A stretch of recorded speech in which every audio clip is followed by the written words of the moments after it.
10वीं के सभी विद्यार्थियों, आज मैं आपको हिंदी का जो 5 फरवरी के लिए वो बहुत ही बेहतरीन सा इम्पोर्टेंट पेपर बताऊंगा जो कि परीक्षा हाल में देखने को मिलेगा। अब भर भर के आपको यहाँ पर यूट्यूब में ये से रियल पेपर देखने को मिलेंगे। ये बोलते हैं कि रियल पेपर है साहब, ये आपका रियल पेपर आ गया, इस तरह का बताएंगे। कई लोग ये सेट बी बता देंगे, कई लोग सेट सी बताएंगे, कई लोग सेट ए बताएंगे। भैया रियल पेपर किसी के पास भी नहीं, सभी लोग 1 का 2 लगा रहे हैं। ठीक है, भरोसा हो तो देख लो, नहीं तो वही रियल पेपर के लफड़े में पड़े रहो और बर्बाद कर लो खुद को। ठीक है, मैं ऐसी चीज़ें बताऊंगा कि जो आपके काम की है और आएगी ही आएगी, है ना।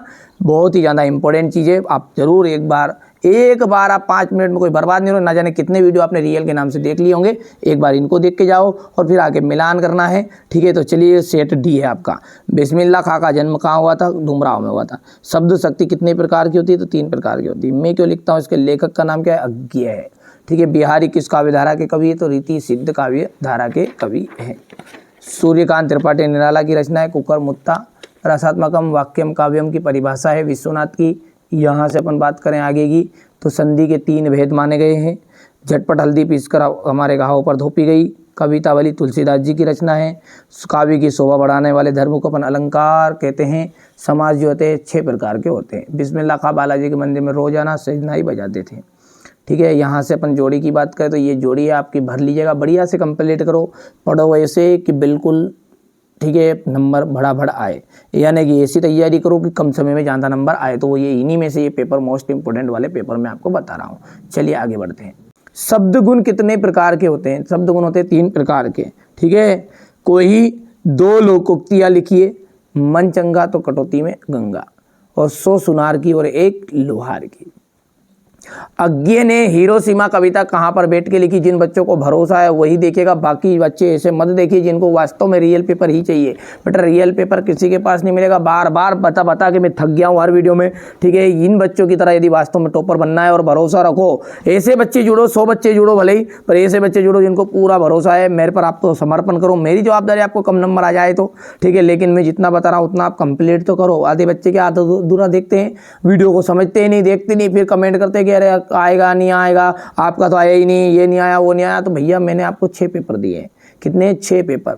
6 पेपर में से दावा कर दूं मैं डंके की चोट पर, कभी 1 नंबर भी कर जाए तो। और जिनको 90% बनानी तो 4 पेपर कर लो, केवल ABCD, ये अंतिम D चल रहा है, इससे पहले ABC पढ़ चुके हैं अपन। देखना आप तो मिलान करना भले, है ना। इस आत्मकथ्य कविता इस आत्मकथ्य में लेखिका के पिता ने रसोई को भटियार खाना कहकर क्यों संबोधित किया?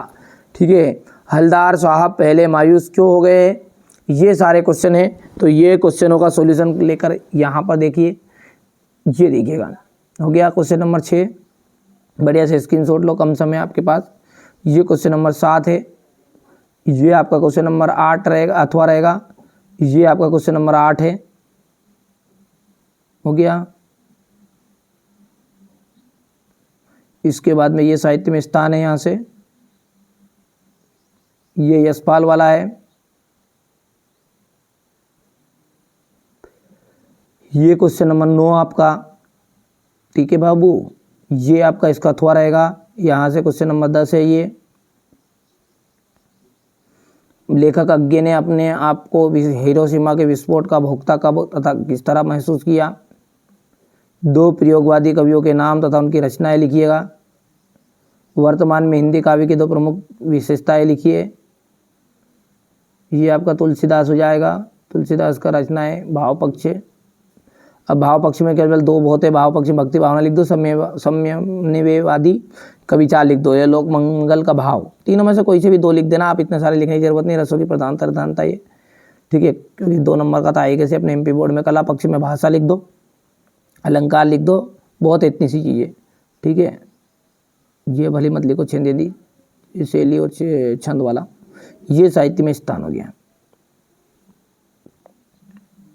ये आपका सूरदास जी का है, सूर सागर, सूर सारावली, सूर साहित्य लेरी। भाव पक्ष ये देखिएगा, सूरदास जी श्री कृष्ण के अनन्य भक्त थे। इनके काव्यों में भावों का सागर लहरा रहा है। सूरदास जी वात्सल्य रस के सम्राट भी कहा जाता है। ये भाव पक्ष हो गया। कला पक्ष बहुत सिंपल है, छोटी छोटी चीज़ें बता रहे हैं आपको, है ना। सूरदास जी ने अपने काव्यों में ब्रज भाषा का प्रयोग किया है। इन्होंने उपमा रूपक आदि अलंकारों का प्रयोग भी अपने काव्य में किया है। ये साहित्य में स्थान हो गया। हो गया इतना। गोपियों के अनुसार राजा का धर्म क्या होना चाहिए? कवि की आंख फाल्गुन की सुंदरता से क्यों नहीं हट रही है? ये क्वेश्चन नंबर 14 देख लीजिए आप। तो ये उज्ज्वल गाथा कैसे गाऊं मधुर चांदनी रातों की, ये कथन का क्या अभिप्राय है?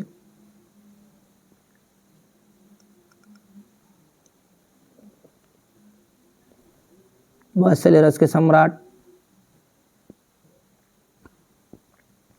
छंद किसे कहते हैं, कितने प्रकार का होता है? तो ये छंद हो गया, प्रकार हो गया। अन्योक्ति अलंकार की परिभाषा देनी है आपको। ये माली आवत देखकर कल्याण करी पुकार, फूले फूले चुन लिए कली हमारी बात। रेखा चित्र और संशय स्मरण में अंतर बताइएगा। गद्य की 4 विधाओं के नाम लिखिए।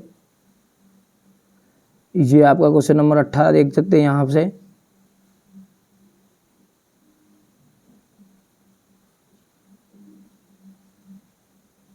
ये संदर्भ रहेगा, प्रसंग रहेगा और ये व्याख्या।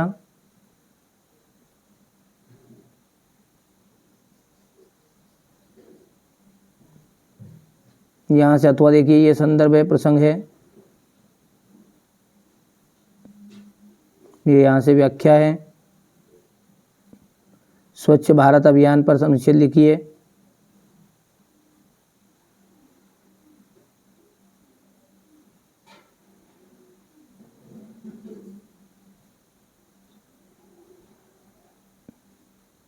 ये हो गया क्वेश्चन नंबर 20 को आप देखो ध्यान से। यहाँ से उज्ज्वल गाथा कैसे गाऊं मधुर चांदनी रातों की, अरे खिलखिला कर हंसने वाली उन बातों की। तो ये यहाँ से हो गया क्वेश्चन नंबर 20। ये संदर्भ हो जाएगा इसका, ये प्रसंग है, ये यहाँ से व्याख्या है। ये संदर्भ प्रसंग हो गया, यहाँ से देख सकते हैं आप व्याख्या। ये यहाँ पर देखिए, नगर पालिका के अध्यक्ष को मोहल्ले पर नियमित सफाई का आवेदन है तो लिखिएगा पत्र।